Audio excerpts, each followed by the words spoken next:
Olá pessoal, craques do microfone, olha só com quem eu estou aqui, uma lenda do rádio esportivo brasileiro, o grande Edemar Anuzek, hoje radicado em Curitiba, vai contar a trajetória dele, olha que tem história. Tudo bem, Edemar? Tudo bem, Espina, um abraço, obrigado pela sua visita, buscando detalhes, informações, entrevistando personalidades do esporte, do jornalismo.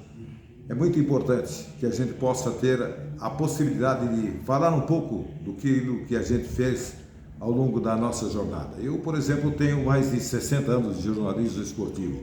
Eu comecei, na verdade, oficialmente em 64, mas antes eu já dava minhas caminhadas como repórter de campo, como plantão esportivo lá em Blumenau, nos anos 60.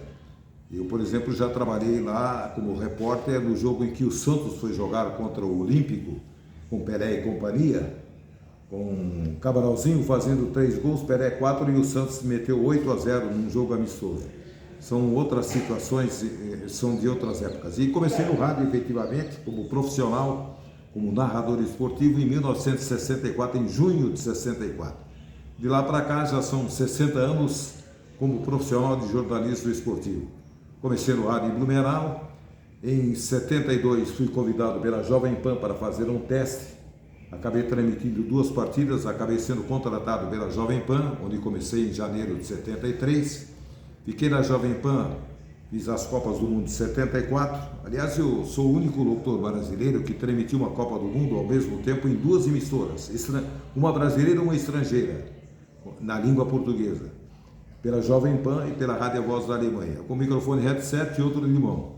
A Voz da Alemanha, como era estatal, não podia fazer a transmissão ao vivo, então eles gravavam o jogo lá, o som era jogado para a Colônia, na Alemanha, onde eram editados os 60 melhores minutos da partida e apresentado numa resenha chamada Resenha da Copa, às 22 horas, endereçada aos países de língua latino-americana, com transmissor de onda curta só de 500 mil watts de potência. Imagina, a potência chegava aqui no Brasil com mais qualidade do que as próprias emissoras locais.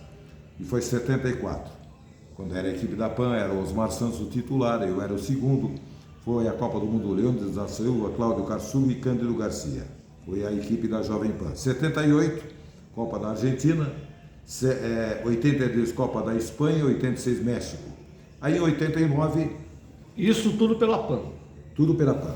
Exato. Aí em 89 eu recebi um convite e acabei acertando a minha ida para Rádio Tupi, a AM 1150, não era mais 1040. Quem era o comandante do esporte da Tupi? O Barbosa Filho. Me convidou e falou: você vem para ser o titular e o chefe da equipe. Estou formando a Rede Brasileira dos Esportes. E ele formou a Rede Brasileira dos Esportes, que era comando Tupi São Paulo, Tamoio do Rio, Clube de Pernambuco.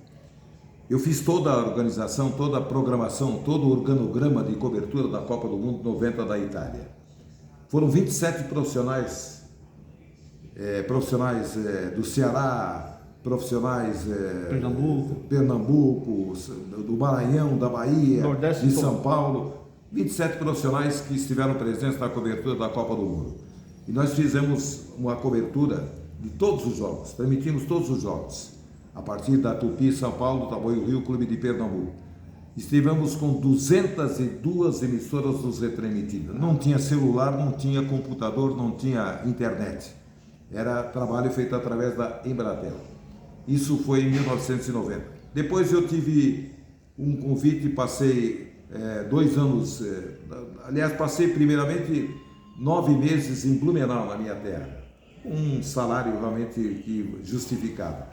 Voltei para a Jovem Pan, fiquei mais um tempo na Jovem Pan, voltei a Blumenau, fiquei 2 anos, vim para Curitiba, contratado pela Rádio Clube Paranaense, onde o Lombardi Júnior, que era o titular, tinha falecido. Depois fui trabalhar com o Capitão Hidalgo na Rádio Cidade. Em 2002, o Barbosa Filho me levou de volta para São Paulo. Era a Rádio News, antiga Tupi, já ficava no prédio da Avenida Paulista 2200, já não era mais lá na Vila Maria, na Vila Guilherme.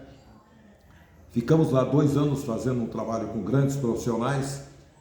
O Barbosa teve um problema de saúde, fez várias cirurgias, faleceu mais tarde, mas o problema foi de publicidade. Realmente nós temos Volkswagen, temos Bradesco. O Bradesco resolveu direcionar a publicidade do esporte para o jornalismo. Manteve na rádio, mas tirou aquela verba que tinha do esporte. Ficamos defasados. A Volkswagen tinha 25 mil carros no pátio para vender e fez contrato conosco apenas de 1 ano. Não renovou o contrato porque tinha dificuldades também para colocar os carros no mercado.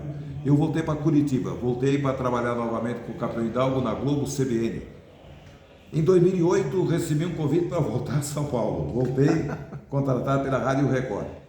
Fizemos um trabalho, era a equipe comandada pelo Paulo Roberto Martins, tinha o Juarez Soares e o Paulo como comentaristas, Jorge Vinícius, um dos narradores, grandes repórteres, uma equipe realmente compacta, que em 3, 4 meses saiu de um quinto para um segundo lugar na audiência.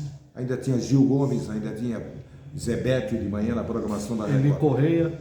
Ele não estava na Record. Só que aí no final do ano, a dificuldade tinha, o departamento comercial da Rádio Record só tinha 1 ou 2 pessoas para vender a publicidade. E teve dificuldade para comercializar. E aí os bispos que só pensam em dinheiro resolveram arrendar o espaço do futebol para a Transamérica fazer o segundo jogo. E eu acabei ficando em São Paulo, parou o futebol da Rádio Record. Em 2010, 2012, eu fui comentar futebol no Sport TV. Fui para narrar, acertei para narrar, não me deixaram narrar, pela idade talvez, pela idade. Mas acabei comentando. E evidente, aliás, teve uma determinada ocasião que eu fui fazer um jogo e o narrador ainda não tinha chegado, o canal já estava aberto e o sinal satélite ia para o Rio de Janeiro, daí distribuía pelo Sport TV, e eu sacanagem, peguei o microfone e comecei a transmitir o que estava acontecendo no jogo preliminar. Aí eu vi alguém falar no fundo lá do Rio de Janeiro: nossa, mas que vozeirão, quem é esse cara? Esse cara tem que narrar. Não deu. Voltei para Curitiba em 2013, final de 2012. Edmar, depois você conta esse seu retorno para Curitiba. Daqui a pouquinho a gente volta.